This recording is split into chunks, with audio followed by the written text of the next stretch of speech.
As October 4th is the National Day of Vigils for Missing and Murdered Indigenous Women, Acadia University and surrounding Mi'kmaq communities put on the Circle of Hope Mawio'mi to raise awareness for the missing and murdered Indigenous peoples and the violence impacting Indigenous communities.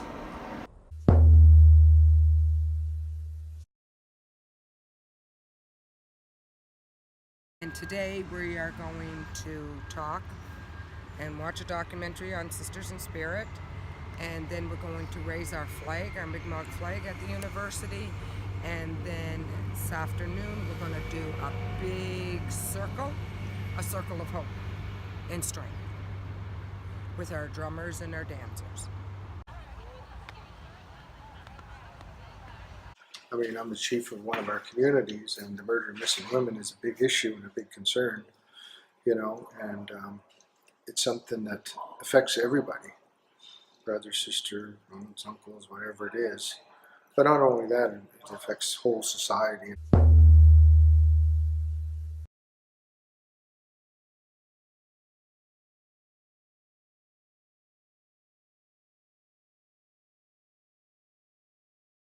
Yeah, I'm kind of just hoping to learn more about how they lived and like how the residential schools really affected them in the long run. Looking forward to the workshop at the end. He said they didn't self-identify, so the media was out there on her, right? Where majority of our Native women, when they're missing, there's not a big media about it. It's not on the news. It's not in the paper. But they didn't self-identify, so it was on the news. I hope to learn a little bit more about Indigenous peoples and their struggles and how we can move forward and move towards reconciliation. I hope to help raise awareness for those missing Indigenous people, as well as Noah said, just to learn a bit more about the culture. Basically, I just wanted to get more informed and kind of broaden my perspective on the missing and murdered Indigenous women across Canada. Even Canadian doesn't really know about it, so I'm pretty sure international students never heard about it. So I hope most of the international students can come and they can hear it. Yeah, I'm pretty sure just reading from a book or watching a video it's gonna be totally different than seeing them in real.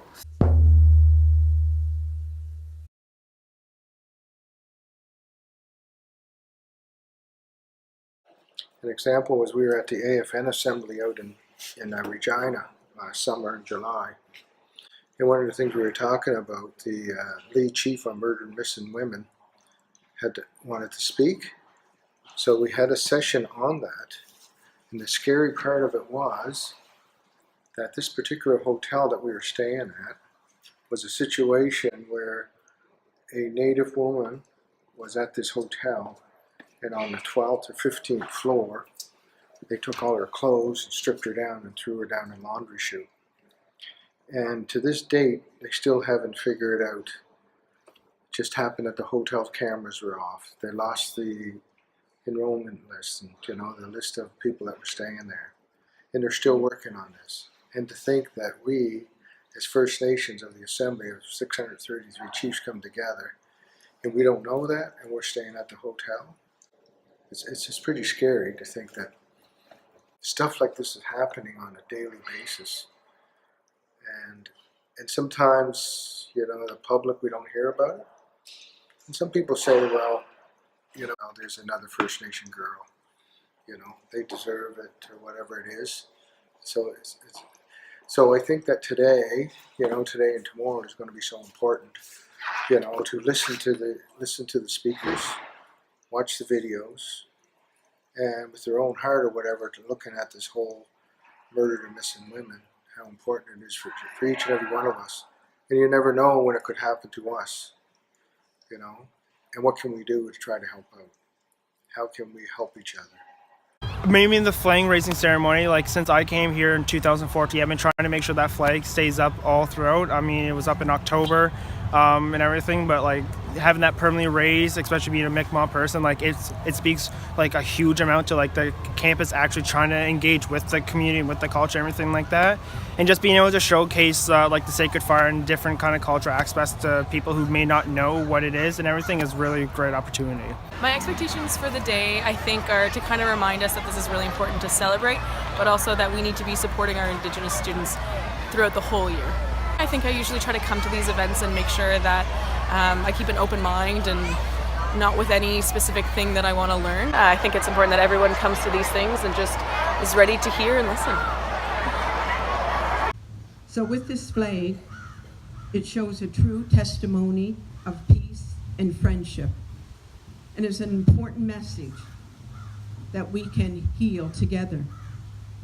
This is a move forward through our shared history, and we find peace and friendship with our partners. You know, as president, I do represent Acadia, and so I wanted to be there to publicly support and show that the Acadia leadership is strongly behind the whole initiative of truth and reconciliation, and then particularly the whole issue around the missing and murdered Aboriginal women and girls. There's two words that I always use. One is ignorance, and the other is arrogance. First of all, there's truly ignorance where people don't understand and they're learning, because today there were a lot of people that didn't know what was happening with the film, the documentary that was done this morning. And then there's arrogance that they know, but they really don't care. So it's a respect of, of what's happening.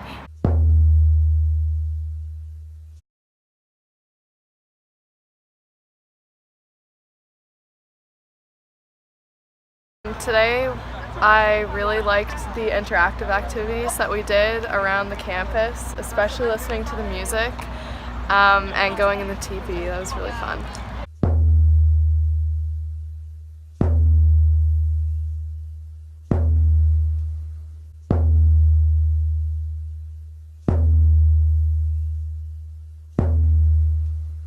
People have been blinded by this for many years.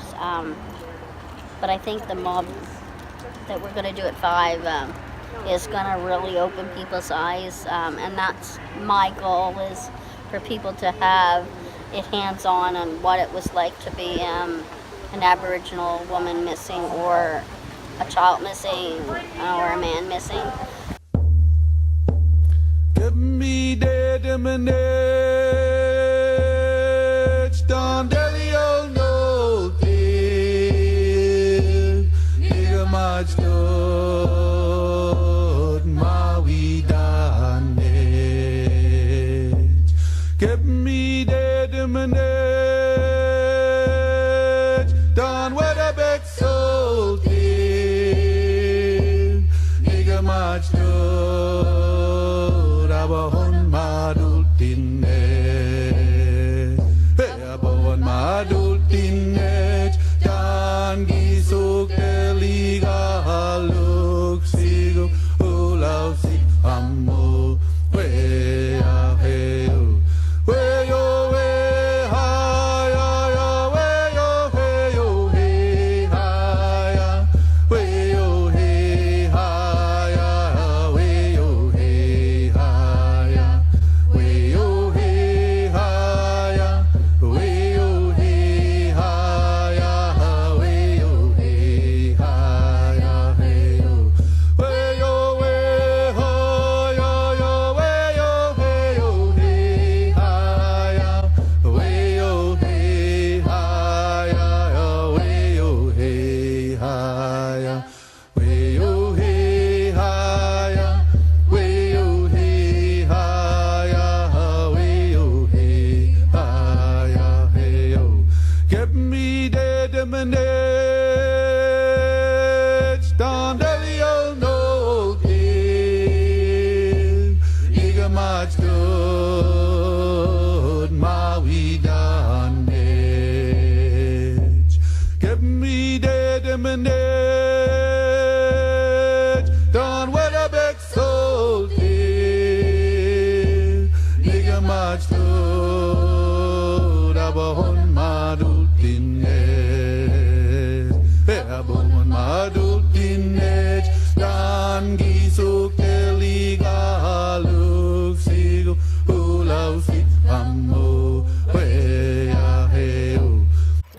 nice strong circle.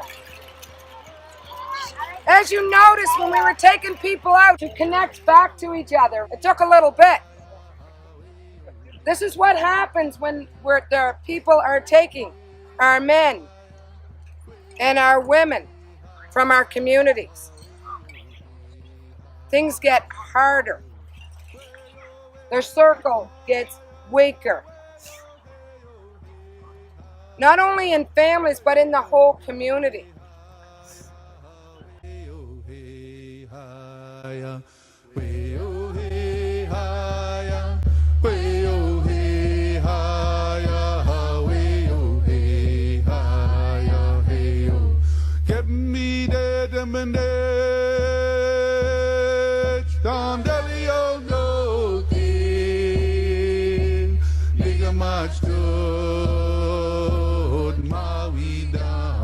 I think it was hard. I was holding my best friend's hand, and then the next second she was gone. I think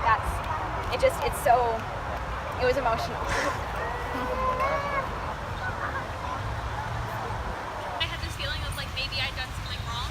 Like why am I being separated from everybody else? Like, did I do something wrong? Is there some reason why it's me? I guess. And I imagine the women are feeling this, thinking, why am I being taken out? Is it because I'm a Mi'kmaq? Is it because I'm First Nation? It was very emotional to feel it getting smaller and to see that real absence. I was being pulled from both sides, but I was determined to keep the circle. I was determined to keep the circle one without breaking it. It was hard. Oh, what did I do? You're just in the wrong place at the wrong time. Exactly. As parents, when I pulled some of you out, if you had to keep your child in the circle and keep dancing, like that child would have felt very lonely and scared. So, like, just looking at those kind of analogies are really important about how our people are affected by what's going on with the missing and murdered Aboriginal women and girls and men. A lot of our families are disconnected and our circles are broken, but we just keep going and we keep going.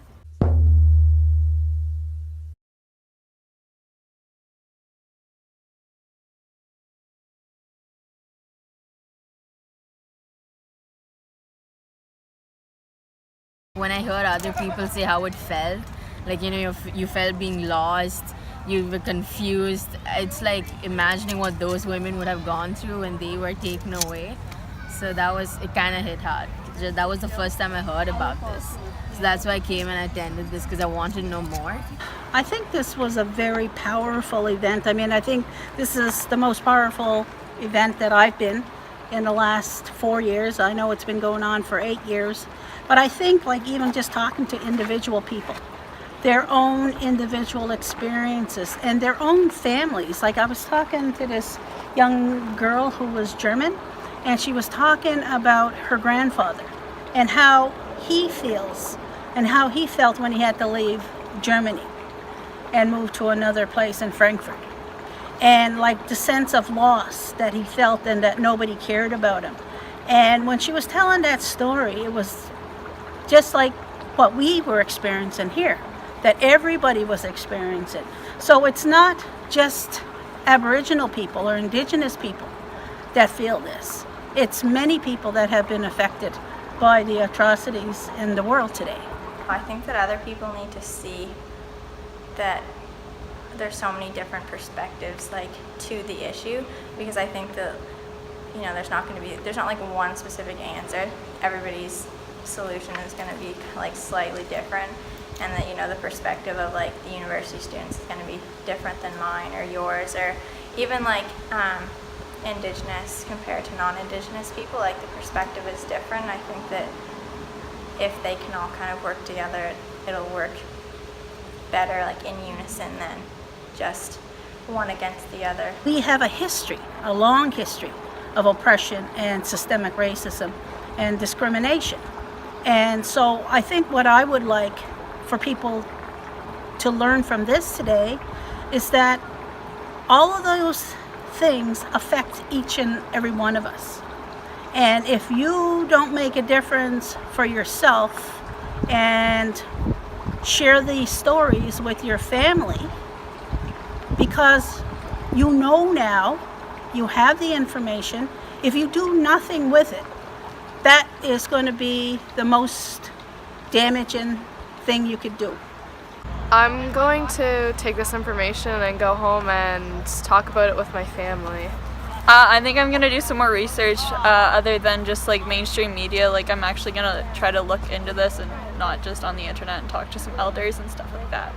There are lots of people who didn't come here today and who don't go to events and who don't understand and who don't read the news. And so you need to talk to the people who aren't here, because that's, like I said, that's the big thing. It's just building empathy and capacity for reconciliation. We can say, look at all the terrible things that have happened, but if that doesn't move into the other groups, then it's going to be really hard to create spaces where that is welcomed and accepted and celebrated. So talk to the people who aren't here. It's never too late to start talking about this, and just to continually educate and to draw people around you that have similar minds. And if people, sometimes they want to hear it, and sometimes you won't have any success. But that is what they carry, not you.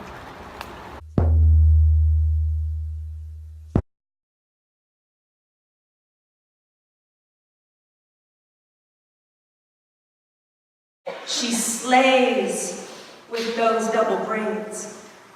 She is slayed because of those double braids. The original voice is silenced from those double braids. They can be bought and sold, those double braids. In fact, there is a sale at the Bay for those double braids. Look for the HBC Original Canoe for your half-off Canadian-branded series of snowshoes. Erase the creators of those goods. Their origin and history have no need to be understood, and use them for your favorite winter activities. Like lightly frolicking over her forgotten snow-covered body, it's buy one, get one misrepresentations of her story. Just look for the nearest store occupying our territory. Check the back of your status cards for the special pin to activate the coupon that includes free judgment to go along with the perceived sin that what she had coming, and if she goes missing, have her family bring in the newspaper clipping. Show it at the register for their discounted black suits, dresses, and other dark labels. It's a quality purchase that can be worn over and over again as a funeral staple. Given the current societal climate, they'll get plenty of wear out of this product. And like last year's fashion, it's so easy to forget her. Just toss her remains in the aptly named Red River. And the vitriol comes free with purchase. If she had some form of mental illness, it's a points card full of expert witness that would be remiss if he didn't remind us that she was at risk because she happened to choose to be in the prostitution business. And you'll find the apathy on the shelf next to the sacred music festival headdresses. For every 10 biased news story, you'll get a free personal allegory of a guy who knows a guy who dated a native girl because he doesn't see color and is well read, who wants a special gold star because he went to a powwow once and totally listens to A Tribe Called Red. I would say their names, but there are far too many. We are the forgotten Canadian penny, our coppery skin removed from circulation over time because it isn't as valued as the lighter dimes. It's 10 for 1. What a deal. Just like our land, we come at a steal. Her body's a commodity bought and sold as pre-packaged native spirituality. Sorry, we don't sell an empowered indigenous matriarchy, but we do carry exotified Indians included with batteries. Her life's receipt is marked final sale. There are no refunds on colonization retail. It's a Black Friday event with tax exemption. It's our culture turned boho style consumption. Keep beating those drums for social redemption, and maybe, just maybe, you'll get positive media attention. APTN coverage of a sunrise ceremony on a red morning, because the red are mourning. The double braids found 90% off in the bargain box, but we don't know where they came from because the tags were ripped off. I feel that each and every one of us should be celebrating, our heritage, our culture. And that way we all get to learn and be on equal grounds and not separated, because truly, spirit is in the heart. And once we sow that seed, it'll grow, and then we have to nurture and harvest it. And we can do that. And when they say, the end of the world's coming, it's not the end of the world as I see it. The end of the world is the part of us inside that's dying away. And we have to keep our spirit growing.